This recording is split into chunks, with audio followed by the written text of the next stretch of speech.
ఇప్పుడు ఎవరు అంటే ట్రంప్ అన్నట్టు. కనుక ఇది ఇజ్రాయెల్ చేసిన యుద్ధం. ఎందుకనంటే ట్రంప్ ఎలా చెప్తే అలా తల ఊపగలుగుతాడు, అహంతో ఊగిపోతున్నాడు. ఉపయోగించుకున్నారు, ఖమేనీని ఖతం చేశారు. కానీ ఇజ్రాయెల్కి తెలుసు యుద్ధం ఆగదు, తలనొప్పి అమెరికాలో అవుతుంది.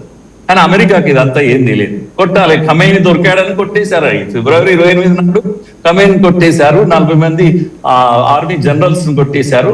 యుద్ధం ఆగదు. ఇరాన్ కూడా 40 ఏళ్లుగా వాళ్ళ మీద ఇవి ఉన్నాయండి, శాంక్షన్స్ ఉన్నాయి.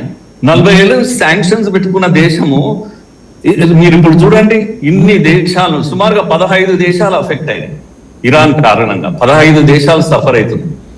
కానీ అంత బలంగా ఉంది ఇప్పటికి కూడా. మనుషులు అందరూ పోయారు, వాళ్ళ లీడర్షిప్ లేదు. ఎంత పయస్ ఉంది. ఖమేని బ్రతుకున్నప్పుడే ఉద్యమాలు జరుగుతున్నాయి అక్కడ, లీడర్షిప్ ను మార్చాలని.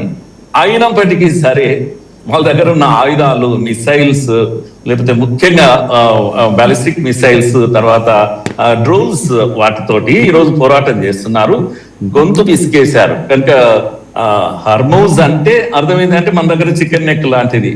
ఊపిరి, ప్రపంచం యొక్క ఊపిరి ఆడకుండా చేసేస్తున్నారు.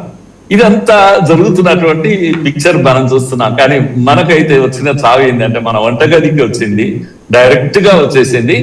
డీజిల్, పెట్రోల్ కూడా ధరలు పెరుగుతాయి. ఇంకొక వారం జరిగిందంటే మన పరిస్థితి చాలా దారుణంగా ఉంటది.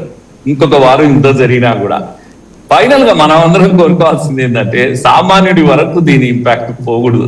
దీని కొరకు మనం ఏమైనా చేయాలి, ఏదైనా చేయాలి. కానీ సామాన్యుడి వరకు రాకుండా మనం చూసుకోగలిగితే, ఇంటర్నేషనల్ పాలిటిక్స్ ఇవి ఇలాగే ఉంటాయి, మనం అర్థం చేసుకోవాలి.